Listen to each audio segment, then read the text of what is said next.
இன்றைக்கி வந்து நம்மளோட ஹோமை சும்மா ஒரு டைம் பாஸ் மாதிரி சுற்றி பார்க்க போகிறோம்.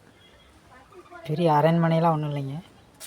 பழைய காலத்து செம்மண் வீடு, செம்மண் வச்சு பூசி சுண்ணாம்பு பூசி இருக்கிறதுனால கிருமி தொட்டு ஏற்படாதவாறு இருக்கிற மாதிரி பூசியிருக்கிறோம். இதுதான் நம்மளோட வெளிப்புற தோற்றம்.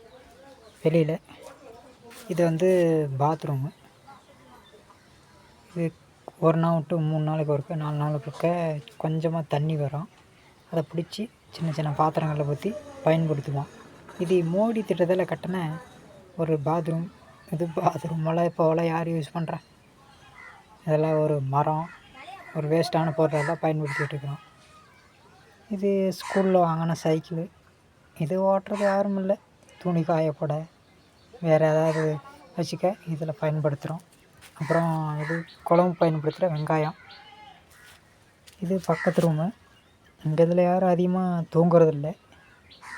இருந்தாலும் இதில் ஒரு சின்ன சின்ன பொருள், ஒரு கம்பி, சின்ன ஒரு பாத்திரம், வேறு ஏதாவது வேஸ்ட்டாக ஆகக்கூடிய பொருள் மாதிரி இருக்கிறதெல்லாம் இதில் போட்டு வச்சுருப்போம்.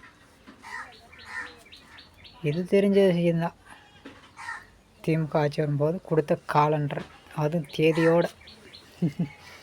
இது படல், மூங்கியில் செய்யப்பட்ட படல் வச்சுருக்குறோம். இருந்தாலும் ரொம்ப டேமேஜ் ஆகிடுச்சுனால சும்மா ஒரு துணி மாதிரி இது மாதிரி போட்டு காய வச்சுருக்கோம். அது இல்லாமல் வெளியில் துணி காயப்படவும் பயன்படுத்துவோம்.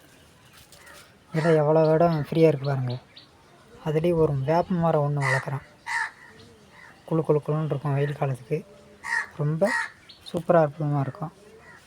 இது வந்து பார்த்திங்கன்னா ஆடு மாட்டுக்கு ஊற்றி வைக்கிற பாத்திரம், தண்ணி, மூர தண்ணின்னு சொல்லுவாங்க. அதை பயன்படுத்துகிறோம். அப்புறம் வீட்டு பார்க்கலாம்.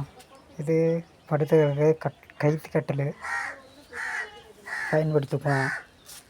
மற்றபடி வெளியில் வந்து இது மாதிரி பயன்படுத்தக்கூடிய துணியில் எல்லாத்தையும் போட்டு அப்படியே பத்திரமா வச்சுக்குவோம். அப்புறம் வெளியில் ஒரு சின்ன பழுப்பு எறிகிறதுக்கு சின்ன ஒரு பழுப்பு, முகம் பார்க்குறதுக்கு கண்ணாடி, தலை செய்வதுக்கு ஒரு சீப்பு. அப்புறம் மண்பானை பயன்படுத்துகிற காலம் போய் மண்பானையில் இப்போ அதிகமாக பயன்படுத்துகிறது கிடையாது. பிளாஸ்டிக் குடம் தான் அதிகமாக. அப்புறம் அடுப்பு, சின்ன ஒரு சுண்ணாம்பு கல் மாதிரி வச்சு விறகு அடுப்பு தான் பயன்படுத்துகிறோம். நம்ம ஓதியில் கிராமங்களில் இருக்கிறதுனால தெரியுது. எல்லாம் பழைய காலத்து கதை பார்த்தீங்கன்னா தெரியும். அப்பா காலத்தில் கட்டினது இன்னமும் வலுவாக இருக்குது பாருங்கள். அப்புறம் பார்த்திங்கன்னா இது பிளாஸ்டிக் சேரு. இதில் கொஞ்சோண்டு வெங்காயம் இருக்குது. அப்புறம் சின்ன சின்ன பாத்திரங்கள் இருக்குது. இது வந்து பார்த்திங்கன்னா காட்டில் பறித்த கீரை. அப்புறம் மண்ணடுப்பு அதிகமாக இந்த பக்கம் பயன்படுத்த குறைபாடாக இருக்கிறதுனால ஸ்டவ் அடுப்பு மாதத்துக்கு ஒருக்க 3 மாதத்துக்கு ஒருக்க 4 மாதத்துக்கு ஒருக்க கஷ்டப்பட்டு வாங்குவோம். அதை மீடியமாக பயன்படுத்தி பத்திரமா வச்சுக்குவோம். அப்புறம் சொசைட்டியில் போடுற அரிசி, சின்ன டப்பாவில் எண்ணெய், அப்புறம் மிளகாத்தூள், பருப்பு கடையிறதுக்கு மத்து, அப்புறம் சாப்பாடு ஆக்கிறதுக்கு சின்ன ஒரு பாத்திரம் பார்த்தீங்கன்னா தெரியும். அப்புறம் கலைஞர் பீரியடில் கொடுத்த டிவி, இது ஃபேனு. இது பாதியாக கொஞ்சம் கொஞ்சமாக காசு கட்டிக்கிட்டு இருக்கோம். அப்புறம் நான் தூங்குறதுக்கான பாய், அப்புறம் தலையணை, உங்களுக்கு புரியுற மாதிரி சொல்லணும்னா பில்லோ. அப்புறம் இந்த பாத்திரத்தில் வந்து துணி காய போட்டிருக்கோம். இது நல்ல நாள் பெருநாளுக்கு முக்கியமான துணி மட்டும் இதில் வச்சுக்குவோம். முக்கியமாக பயன்படுத்துகிற துணி வந்து வெளியே வச்சுக்குவோம். அதே மாதிரி சின்ன சின்ன வேட்டி, இது நான் பயன்படுத்துகிற துணி நல்ல விதமாக இருக்கிறதுக்காக இதை வச்சு பயன்படுத்திகிட்டு இருக்கோம். அப்புறம் வீட்டுக்குள்ளே ஒரு பழுப்பு, அதை சும்மா கொஞ்சம் நேரம் டைம் பாஸ் பார்க்குறதுக்கு சின்ன டிவி. அப்புறம் மிளகாய், அரிசி இது மாதிரி போகிறதுக்கு சின்ன சின்ன பாத்திர வகைகள் இது தான் இருக்குது. இது தான் நம்மளால் சுற்றுப்புறம். அப்புறம் வெள்ளிக்கிழமை செவ்வாய்க்கிழமை சின்ன ஒரு 2 ரூபாய் சூடை வாங்கி பொருத்தி கும்பிடுவோம். மாரியம்மன், பிள்ளையார், அப்புறம் இறகோடு வச்சுருக்க ஒரு சின்ன ஒரு ஃபோட்டோ, சாமி ஃபோட்டோ பார்த்திங்கன்னா. அப்புறம் ஆசீர்வாத் சீட்டி ஃபோட்டோ, வீடு.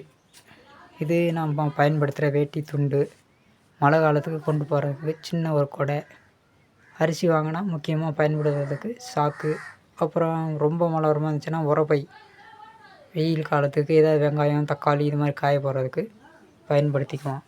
இது மாடாக்கொல்லின்னு சொல்லுவாங்க. சின்ன ஒரு சுட்டி விளக்கு மாதிரி வச்சு அந்த சந்துக்குள்ளே வச்சு தீப்பிடி வச்சு பொருத்தினோம்னா நல்லா பிரகாசமாக எரியும். அதுக்குண்டானது இதுதான் நம்மளோட ஹோம் டூர். பிடிச்சிருக்கிறவங்க லைக் பண்ணுங்கள், கமெண்ட் பண்ணுங்கள், ஆதரவு கொடுங்க.